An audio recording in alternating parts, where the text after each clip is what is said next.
우리는 그 자신의 목표를 세워가지고 나는 1년 후에, 2년 후에, 아니면 10년 후에, 아니면 내가 나이 들어서 어떤 사람이 좀 돼야 되겠다, 그런 계획을 세울 때가 있습니다.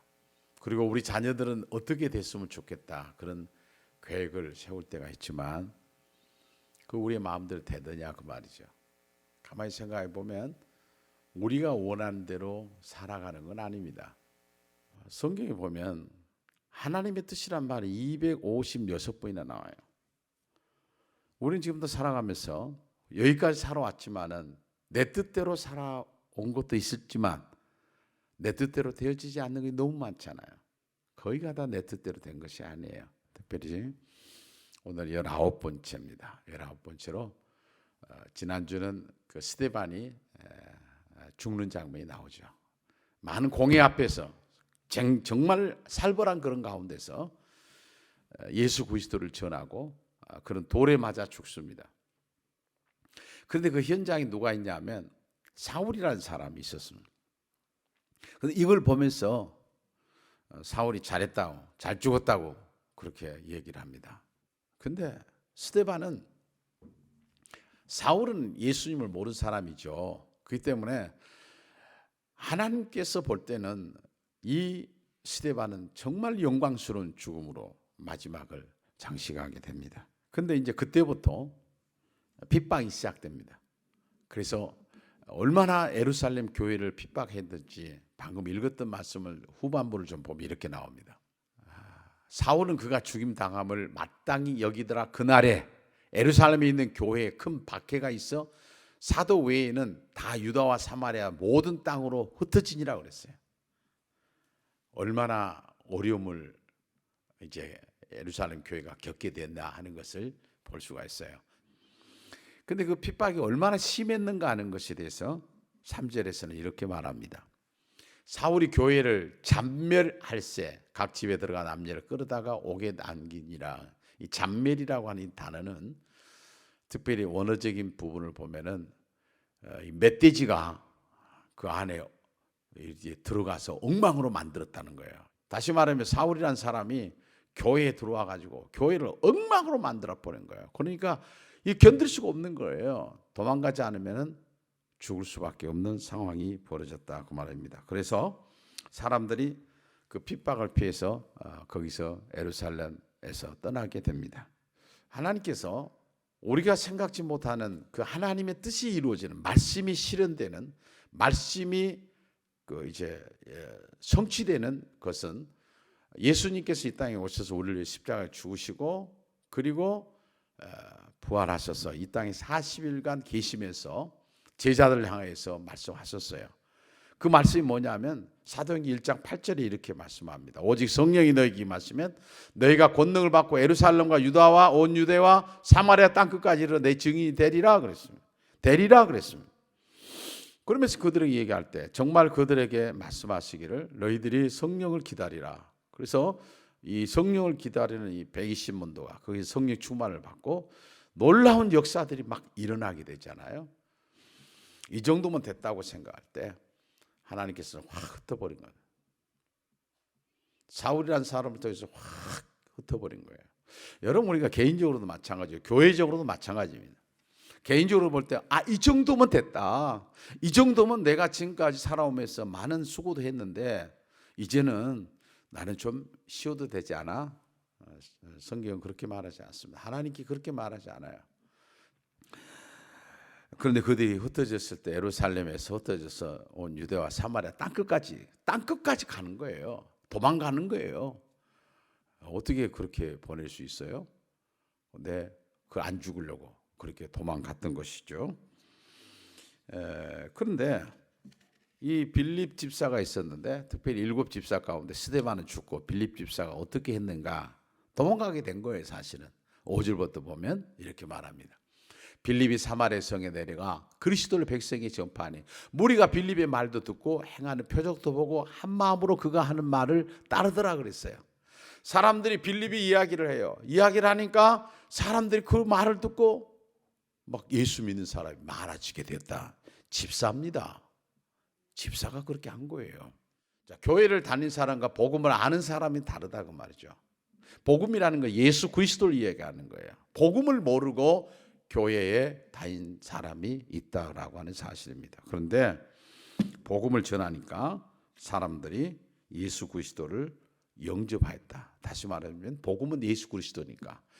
그래서 많은 사람들이 회개하고 돌아오고 놀라운 역사들이 일어난 거예요. 복음을 모르면 지금까지 교회만 다녔지 구원함이 없다고 말이죠. 가장 중요한 것은 뭐냐? 예수 그리스도를 영접하면 당신이 구원함을 받고 오늘 저녁이라도 하나님 앞에 갈 수 있습니다. 이 복음, 이 말씀을 전해줘야 되는데 이 말씀을 전하지 못하더라는 거죠. 빌립은 그냥 복음을 얘기한 거예요. 그런데 6절에서 이렇게 말합니다. 무리가 빌립의 말도 듣고 행하는 표적도 보고 한 마음으로 그가 하는 말을 따르더라 그랬어요. 복음을 전했더니 사람들이 따르더라 그래요. 예수를 믿었다는 거 아니에요? 교사들이 굉장히 중요하게 여겨야 될 건 뭔가 하면은 우리 교사의 직분을 준 것은 왜 주었느냐? 우리 나이가 맡겨주는 아이들에게 복음을 전해줘야 돼. 이것은 가장 먼저 해야 될 사람은 그 아이를 낳는 부모예요. 부모가 먼저 이 아이에게 복음을 가르쳐 줘야 돼요. 복음을 가르쳐. 부모가 최초의 교사 아닙니까? 저희 교회 세마학당 교재는 그 안에 핵심은 복음이에요. 사람은 영적인 인간이기 때문에 동물처럼 기른 것이 아니에요. 말씀으로 아이를 길러야죠. 오늘도 기도해 주면서 하나님, 이 아이가 어려서부터 디모데처럼 사무엘처럼 믿음으로 자라게 해주세요. 우리가 이 자녀들에게 가르쳐야 될 것이 가장 중요한 것이 부모로서 또 교사로서 뭘 가르쳐야 하는가 하는 것을 우리가 오늘 말씀을 통해서도 복음이라는 말이 4절에 나오는 거, 이 부분이 얼마나 중요한가라고 하는 것입니다. 그런데 복음이 전하니까 또 하나의 일이 일어나는데 그것이 뭔가 하면은 귀신이 나가게 됐단 말이에요. 여러분, 그 정신병은 정신과로 가서 약을 먹어야 되지만 귀신 들린 사람 약 먹어갖고 안 되는 거예요. 약 먹어갖고 안 되는 거예요. 귀신을 쫓아내야 되는 거예요. 누구나 할 수 있어요. 예수 그리스도의 이름 명하는 귀신아 나갈지어다. 그때 귀신 나가는 거예요. 내가 무서워서 나가는 것이 아니라 예수의 이름을 듣고 나가는 거예요. 근데 오늘 성경에 보면 귀신이 나갔다고 하는데 앞에가 하나가 붙어요. 더러운 귀신이라는 거예요. 기도를 방해하고 또 말씀을 듣지 못하게 하고 찬양을 못하게 하고 하여튼 신앙생활을 모든 신앙생활을 못하게 하는 건 뭐냐? 귀신의 역사가 많아요. 다 그런 것은 아니에요. 성경에 보니까 많은 사람에게 붙었던 더러운 귀신이라고 말이에요. 귀신은 사람에게 붙어 있다고 말이죠. 붙어 있다. 여러분 이 부분 아셔야 됩니다. 그 귀신은요 아무리 믿음 좋다고 방심하면 안 된단 말이죠. 베드로 속에 사단이 들어간 거예요. 가룟유다 속에 사탄이 들어가니까 사탄이 짓을 하잖아요. 그런데 자기만 모르는 거예요. 본인만. 여러분 자녀들도 마찬가지입니다. 요즘에 보면 자녀들이 별짓 다 하잖아요. 이상한 애들이 많잖아요. 자녀들이. 성령께서 그렇게 그 자녀를 지배하고 있지 않아서 그래요. 귀신이 역사하면요 별짓 다 하는 거예요. 어느 날 자녀를 볼 때 그런 짓을 하게 되면은 이상한 거 보이거나 하나님 앞에 부모가 엎드려야 돼요. 여러분 봐보세요. 이해가 되지 않는 사람 있잖아요. 하나님의 말씀을 듣는데 계속 올 때마다 졸아요. 그런데 아주 영특한 것은 광고 시간에 퍼뜩 깨요. 말씀을 할 때는 절대 못 들어요. 귀를 막아버린다. 그리고 기쁨이 없어요. 귀신이 역사하면 기쁨이 없는 거예요. 그런데 이제 귀신이 나가고 나니까 어떤 일이 일어나냐. 8절에 보면 이렇게 말해요. 그 성에 큰 기쁨이 있더라고요. 여러분요, 우리 속에 악한 영이 나가고 나면은 성령께 주시는 기쁨이 있는 거예요. 우리의 삶이 좀 힘들고 어렵더라도 성령께 주시는 기쁨이 있다고 말이죠. 이게 진짜 참 기쁨이죠. 사도행전 1장은 8절에는 사도행전의 핵심을 이야기한 거예요. 그것은 뭔가 하면 영혼 구원을 말하고 있습니다. 그래서 먼저 믿는 우리가 이 은혜를 받았기 때문에 또 다른 사람에게 복음을 전해 줘야 한다는 것이 사도행전의 핵심이에요. 성경 정체의 핵심이에요. 그래서 사실은 예루살렘 교회가 하나님의 뜻을 처음에는 모르는 거예요. 이 정도면 좋다라고 생각했는데 하나님이 확 흩어버린 거예요. 하나님이 하신 일은 놀라워요. 여러분이 지금도 힘드십니까? 힘든데도 예수 잘 믿어요? 분명히 하나님이 여러분을 향한 뜻이 있어요. 삶은 풍족하는데 예수 잘못 믿는 사람이 얼마나 많은데요. 하나님이 나보다 나를 더 잘하시는 분이에요. 하나님이 우리의 길을 그렇게 인도해 가신다고 하는 사실입니다. 예수 그리스도 하나님은 성경에 나오는 사도행전에 역사했던 그 하나님, 그 예수님이 우리가 믿고 있는 예수 그리스도세요. 그렇다고 하면 진정한 기쁨은 하나님의 뜻을 행할 때 진정한 기쁨이 오는 거예요. 오늘 우리는